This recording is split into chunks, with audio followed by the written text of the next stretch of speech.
मध्य प्रदेश की महत्वाकांक्षी स्लिमनाबाद जल सुरंग परियोजना अब अपने अंतिम चरण में पहुंच गई है। कटनी दौरे पर पहुंचे मुख्यमंत्री डॉक्टर मोहन यादव ने परियोजना का निरीक्षण करते हुए बताया कि करीब 11.952 किलोमीटर लंबी जल सुरंग का अंतिम ब्रेक थ्रू अब केवल 1 मीटर दूर है। परियोजना पूरी होने के बाद यह देश की सबसे लंबी और तकनीकी रूप से जटिल जल सुरंगों में शामिल होगी। मुख्यमंत्री ने कहा कि विंध्य पर्वतमाला के भीतर से गुजरने वाली यह सुरंग नर्मदा का पानी प्राकृतिक गुरुत्वाकर्षण के माध्यम से सोन नदी के कछार तक पहुंचाएगी। बरगी दाई तट मुख्य नहर के जरिए जबलपुर, कटनी, मेहर, सतना, रीवा और पन्ना के करीब 1450 गांवों की लगभग 4 करोड़ 45 लाख हेक्टेयर कृषि भूमि को स्थायी सिंचाई सुविधा मिलेगी। मुख्यमंत्री ने इसे विकास का भागीरथी प्रयास बताते हुए कहा कि 17 वर्षों की भूगर्भीय और तकनीकी चुनौतियों के बाद यह सपना साकार होने जा रहा है। परियोजना के दौरान कठोर चट्टानों, भारी जल रिसाव और भूमिगत गुफाओं जैसी चुनौतियों का सामना किया गया, जिसके बाद आधुनिक जर्मन तकनीक और विशेष इंजीनियरिंग उपायों से निर्माण कार्यों को गति दी गई। वर्ष 2008 में शुरू हुई इस परियोजना की लागत बढ़कर 1610.74 करोड़ रुपए तक पहुंच चुकी है।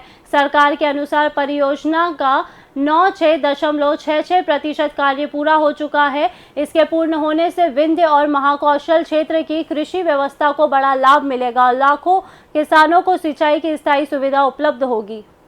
ये भारत की सबसे बड़ी लंबी जल वाटर सुरंग है, जो अपने गुरुत्वाकर्षण के प्रभाव से जल का प्रवाह भी समेटेगी और इस अमृत जल से विंध्य की पर्वत श्रृंखला को भी अपने आंचल में लेकर के क्षेत्र के किसानों को, उद्योग को, पीने के पानी को, गांव नगर हर एक क्षेत्र की औद्योगिक रचनाओं सहित सभी चीजों के लिए जल की पूर्ति करेगी।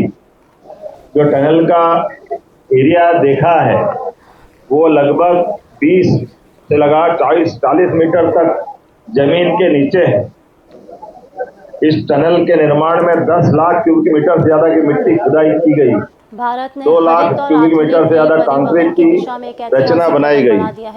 बरगी जलपर्पण परियोजना जबलपुर में बरगी बांध से निकलने वाली प्रदेश की 227 cumec discharge carrying capacity 197 kilometre लंबी 197 किलोमीटर ट्रांस वैली कैनाल दाया तट मुख्य नहर से बल्कि 10 कोच और लगभग 2600 यात्री लगभग 104.187 किलोमीटर के प्रारंभ से होकर 116 किलोमीटर के दायरे में समापन होने वाली भूगर्भीय जल संरचना का यह अनुपम उदाहरण है, जिसने असंभव बाधा को पार किया है।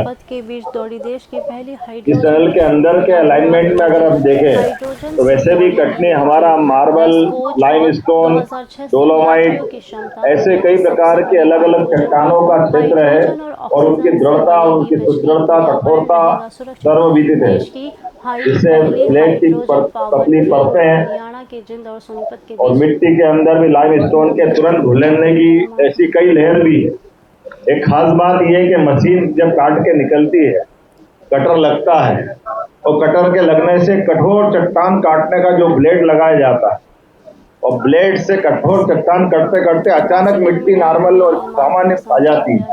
ऐसे में वो कटर पूरा प्रभावित हो जाता है। कटर की धार, कटर की क्वालिटी, कटर का पूरा माहौल एकदम से लगता है कि मशीन फिर खराब हो जाएगी।